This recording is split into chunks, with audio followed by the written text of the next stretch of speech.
I always wanted to work with plant. Left straight from school, been here 13 years. Callum's a fixed plant foreman, fitter.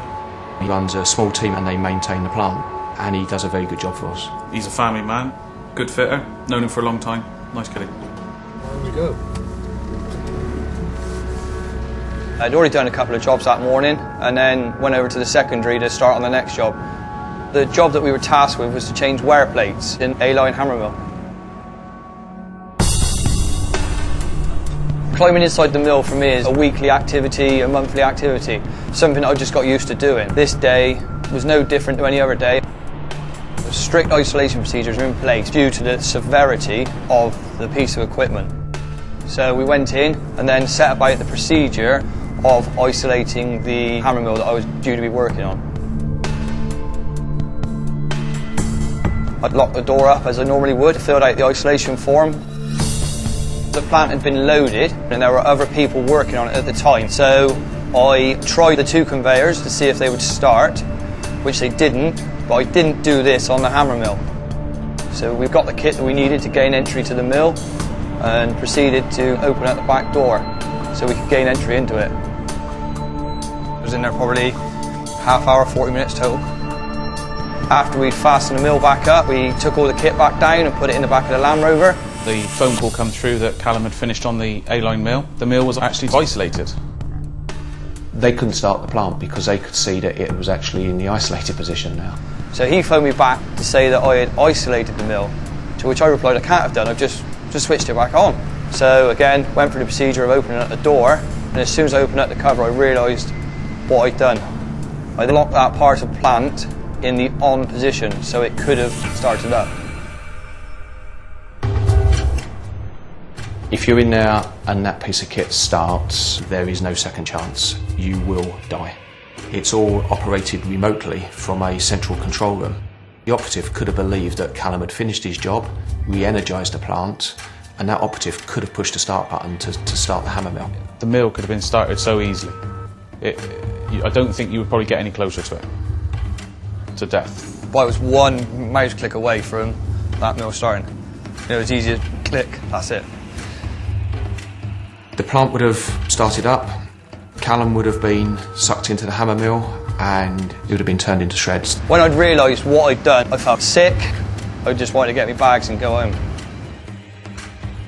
Other people were working within the plant area, and because the conveyor belts leading from the crusher were full of stone, he would have had to have evacuated the building to be able to start up the entire plant to take the stone away from that discharge conveyor belt. And in essence, trying to make the job maybe easier for other people, or maybe thinking it was too difficult to follow the procedure. And he could have paid for that with his life that day. At that point, Callum had two decisions to make, really. He could have said to the guys in the loadout that the plant was now ready to start and everything was all okay and no one would have been any the wiser. Or he could have held his hand up and said, I've made a big mistake here and if I've done this, somebody else could do.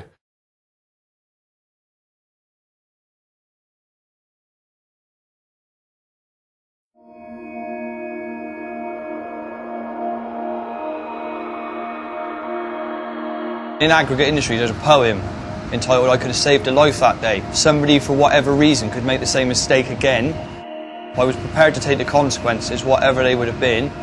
Callum's view, from the moment he raised the alarm and his opening words to his manager was, I think I'm going to lose my job here, but I need to tell you what I've just done.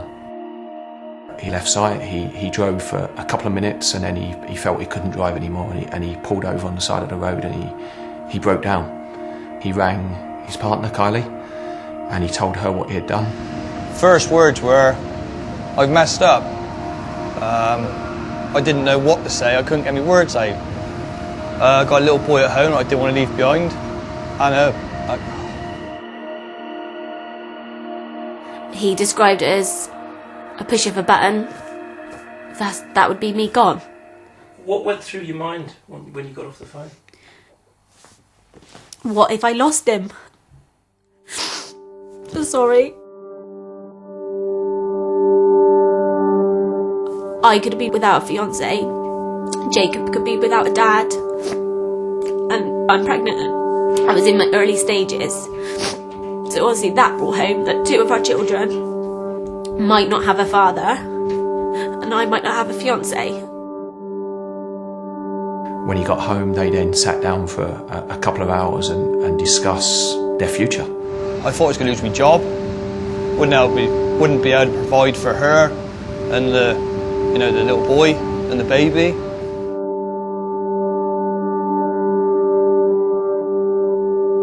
We were actually due to go on holiday on the Monday. I had it playing on my mind all the time what had happened. Callum's not really the one to talk over things. He normally brushes things under the carpet. Not this. This was a whole different story. It was. I'm really nervous. I just hope I don't lose my job. I didn't think I'd be given a second chance. The night before the disciplinary, he didn't sleep a wink.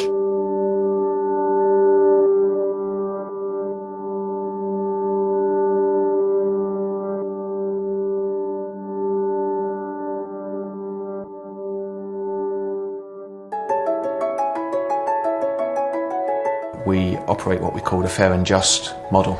We have tried to champion Callum as a leader of how we should culturally be operating, really. When I came out of the interview, I spoke to Kylie. He phoned me on the way home. And told her that, I've given a final written warning, but I was so happy I'd been given that second chance. I was over the moon. Over the moon. The event has had a massive impact on everybody on site.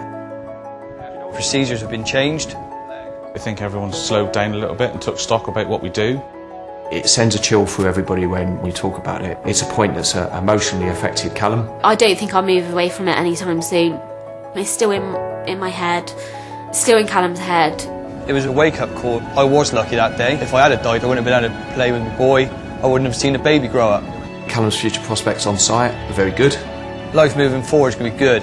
Say you got baby due in March, which is really, really exciting times. We've got Jacob that's just turned 2. Fingers crossed, we've got lots to look forward to. They could have lost all of that, and that would have been devastating.